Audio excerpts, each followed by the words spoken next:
Muse Digital 微思數碼教你揀啱相機記憶卡。又到我攝影特工梁心妍出場嘅時間啦！新一代嘅數碼相機唔少都有高清拍片功能，等大家影靚相之餘，仲可以做下電影導演添。以往超高清拍攝功能只係高階器材先至做得到，而家連部分嘅手機都可以做到 4K 超高清嘅拍攝。識得揀一張啱速度嘅記憶卡，自然就可以將拍翻嚟嘅影片完美咁記錄同呈現啦。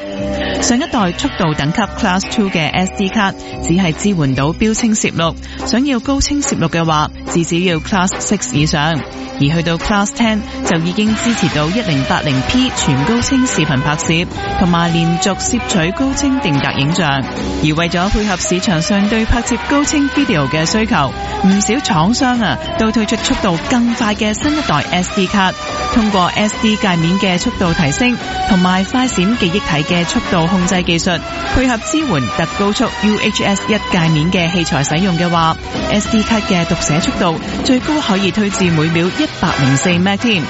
其中東芝 Xperia SD 卡嘅寫入速度係每秒60 MB， 讀取速度更加高達每秒95 MB 添。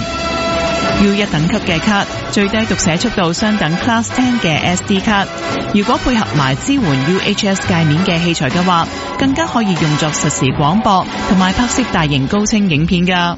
至於卡上面有 U3 標記嘅，就代表記憶卡支援全新嘅 4K 超高清錄播，而且仲有 Micro SD 卡同埋普通 SD 卡兩種規格添，咁就特別適合而家流行嘅 Action Cam 同埋擁有超高清 4K 拍攝功能嘅相機啦。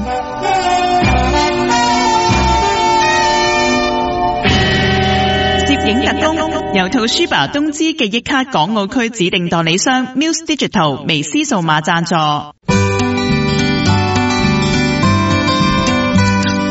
微距好風光，又嚟到最後一節嘅微距好風光啦！啱又有我梁心妍呢一個攝影特工同大家介紹咗適合 4K 超高清錄播嘅記憶卡，咁又係時候同大家玩下有獎問答遊戲啦！今個禮拜同下個禮拜係最後2個星期喺我哋嘅節目入邊送出 SD 卡俾大家噶啦，所以一定要把握最後嘅機會啦！除咗喺節目入邊問問題之外呢，我哋亦都會喺節目完結之後，將每一集嘅問題 post 翻上我哋微距好風光嘅 Facebook 專頁度嘅。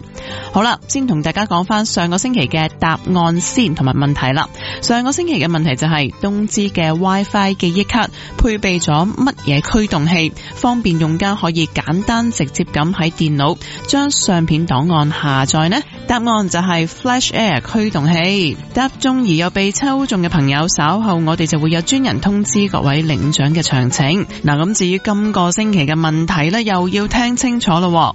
市面上呢就有速度標記 U1 同埋 U3 嘅特高速記憶卡，邊一個速度能夠支援到 4K 超高清錄播呢？咁知道答案嘅朋友，即刻將正確嘅答案連同你嘅名同埋聯絡電話 send 到嚟我哋微距好風光嘅電郵信箱，電郵地址就係 macro @metroradio.com.hk， 截止時間係6月25號星期四嘅中午12點。答啱而又被抽中嘅6位朋友就可以得獎噶啦，記得唔好